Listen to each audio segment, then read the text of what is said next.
Bruchim Aboyim. Again, thank you for attending. This week, on My Thoughts, we will continue with our in-depth examination of Pirkei Avot, the ethics of the fathers. Today we'll be dealing with the fourth Mishnah in the first chapter. The fourth Mishnah introduces us to not one, but actually two sages. It seemed that after the death of Antigonus Socho, the next several generations were led by what was referred to as zugot, pairs of sages, rather than one leader. So the first of each pair was given the title of Nasi, which means the president of the Sanhedrin, the high supreme court of the Jewish people. One of his main functions was as the overseer of the establishment of an accurate calendar. This was the first mitzvah, actually. It was given to the Jews in the nation, as a nation probably when they were in the desert. In addition, he acted as the political representative of the Jewish community as a whole. The second sage, he served as what's called the Av Bezdin, the head of the Jewish court, and was the functional head of the Great Sanhedrin in its judicial and legislative roles. Now the Mishnah opens with the names of this pair of sages. First, Yossi ben Yoezer, leader of Tzureda, who served as the Nasi, and Yossi ben Yochanan, the leader of Jerusalem, who served as the Ab Bezdin. The Talmud in the Tractate of Sota teaches that these two were the last of the consummate Torah figures, who mastered all the areas of knowledge and also demonstrated outstanding moral character. They were referred to as Anshe Ha'esh Eskolot, men of clusters.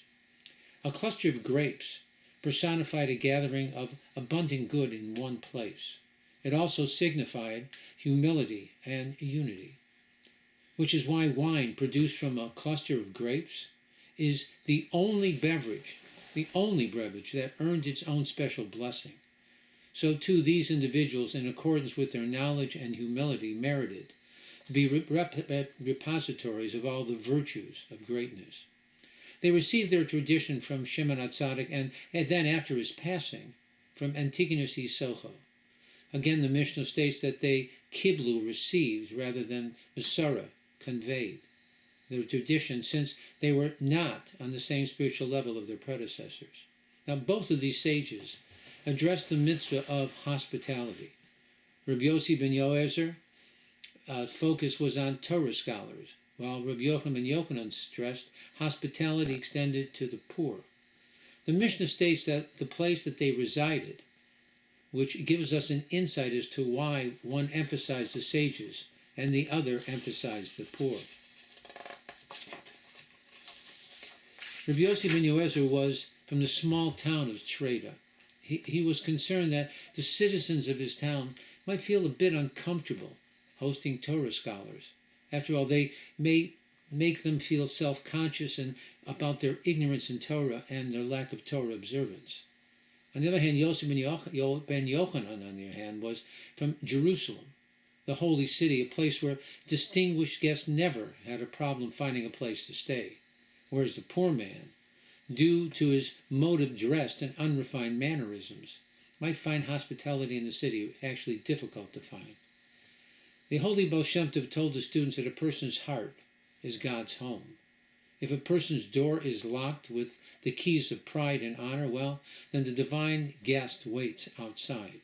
However, if one opens their heart to other people, then God Almighty himself enters and dwells within. Yossi ben Yoezer focuses on two of the pillars mentioned by Shimon HaTzadik. They are Torah and hospitality.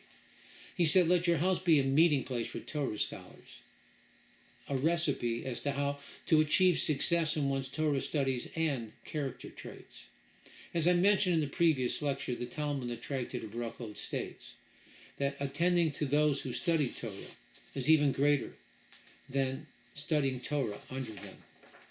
Allowing Torah scholars to become members of your household allows you and your family to learn not just from their Torah knowledge, but also from observing their personal conduct. Even the most mundane conversations and or actions that a Torah scholar performs are done in a state of purity and a godly fashion. The Mishnah teaches us the importance of peer pressure. The people that you surround yourself will define who you are. This is much like the saying that if a person walks into a perfume shop and buys nothing, he still walks out smelling better. Of course, the opposite would be true if you entered an outhouse. A Jewish home should be a place where Torah scholarship and conversation with wise individuals naturally takes place. This doesn't mean just inviting sages physically.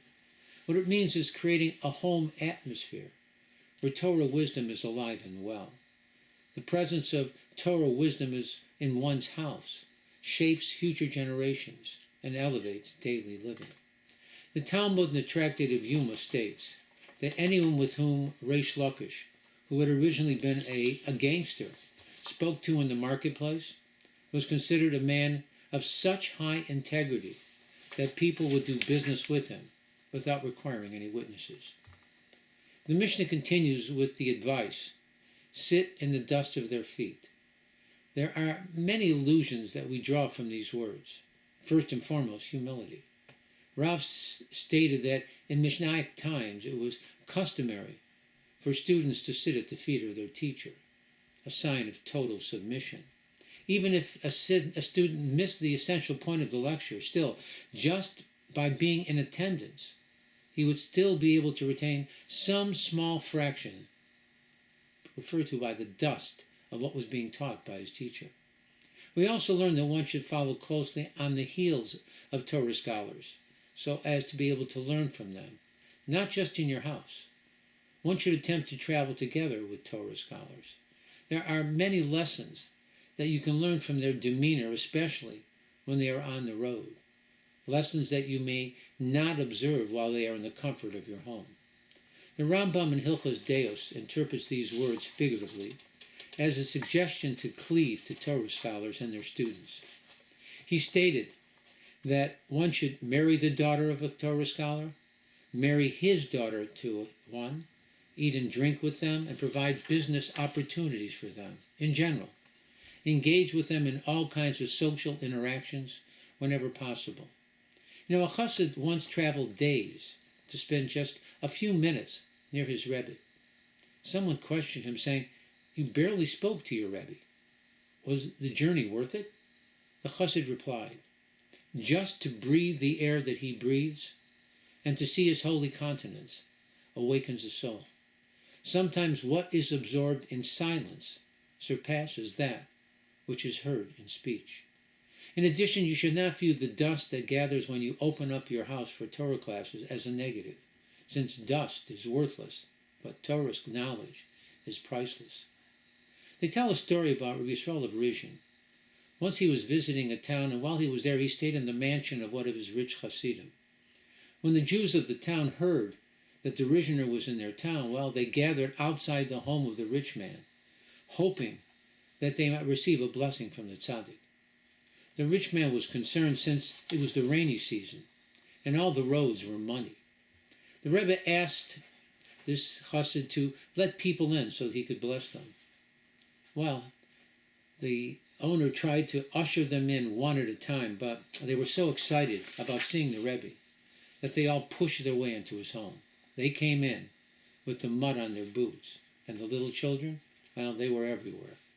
The rich chassid was beside himself as he watched the townspeople destroying his beautiful home. He went to the Rizhiner to complain, but the Rebbe was busy seeing other people. He told him that he would speak to him later.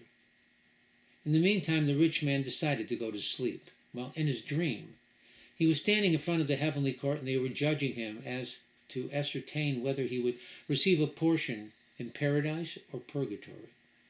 Things were not looking so good for him. But then the defending angel stepped forward and asked the court if he would be permitted to place all the mud that the townspeople brought into the rich man's mansion. The court agreed. And slowly the scales of justice moved up and up until finally the side of merit was heavier.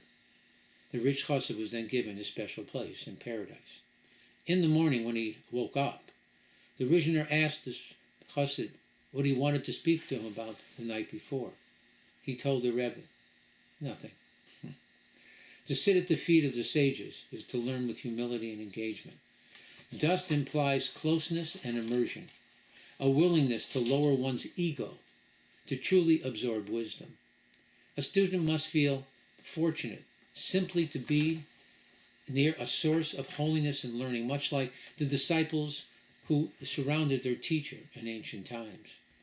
And there was a student of the Vilna Gaon who, during his lifetime, made it a point of collecting the dust from the feet of Torah scholars who visited his home. In his Savah, in his last will and testament, he requested that from the burial society, that the dust that he had collected through the years should be placed in his coffin to fulfill the words, "Sit in the dust of their feet." Reb Yitzchak of Volozhin stated that your primary residence should be where the Chachamim, where the wise sages gather, the synagogues and houses of study. However, the fancy places that you eat and sleep should be viewed by you as only your temporary dwellings. This Mishnah concludes with the words, "And you shall drink in their words thirstily." The Vilna Gaon cites the verse in Yeshaya and Isaiah that states, "Oh, all who are thirsty, go to water." As a scriptural source of the last clause of this Mishnah, we find many times in scriptural writings that water is used as an allusion to Torah. When a person is thirsty, then every drop of water is precious. So too a person should cherish every word of Torah as precious and life-sustaining. One can only survive without water for 3 days, which is why Moshe Rabbeinu, Moses our teacher, instituted that the Torah, which is compared to water, should be read congregationally at least every 3 days. Jews all over the world read the Torah with a minyan, a quorum of 10 men, on Mondays, Thursdays, and on the Shabbat. One should cultivate a thirst for Torah knowledge. Reb Gisner Chotner explains the analogy of Torah to water. He said that the Shulchan Aruch, the Code of Jewish Law, states that one is obligated to recite a blessing prior to drinking any beverage, even if they are not thirsty. The only exception to this rule is water. One only makes a blessing on water if they are thirsty. For example, if one drinks water to swallow a pill that is not flavored, then no blessing is required. So too with learning Torah. In order to receive the proper and maximum benefit from your studies, one must display a thirst for its knowledge. Wisdom must not be sipped casually. It must be drunk with a thirst and yearning. Torah enters into the deepest recesses of one's soul when one feels a genuine hunger and desire for spiritual growth. True learning is not passive. It is driven by a true desire to connect to God Almighty through His Torah and His sages. The Mishnah is telling us that people have a tendency to take for granted even luxuries once they become accustomed to them. However, they should know that in the merit of associating with Torah scholars, this fact will not occur. They will never lose their enthusiasm to cling to the teaching of the sages that originate from God Almighty, our benevolent Father in heaven. So the bottom line, cater to the needs of the poor and downtrodden. Whenever possible, attempt to be in the company of Torah scholars. Hospitality is a major pillar of Judaism. We learn this lesson from the story of Avraham Avinu, Abraham, our father, who, while he was in the company of God Almighty, excused himself to cater to the needs of 3 total strangers who were in need of hospitality. Well, I hope you found, again, this lecture interesting and informative. May God bless you with the strength and wisdom to follow the advice of the sages. Next week, God willing, we will continue with the 6th Mishnah in this chapter. Let us all continue to pray for a swift and complete victorious end to the war in the Middle East with the total annihilation of Iran and all of her proxies. Let us celebrate the return of all the hostages, and may God Almighty cure the sick and injured, comfort all the mourners, and return home all the brave IDF soldiers led by Mashiach Tzidkeinu quickly and in our time. Again, may God bless you and yours with all that's good, happy in His health, and again, all that's good. Please make sure that you, if you haven't already, subscribe, hit the like button, and again, try to share with your friends. This is knowledge that is important for everyone and easy to understand and easy to internalize. It's amazing, again, what the sages have taught us. God bless and be well. Again, Shabbat Shalom. Thank you for attending.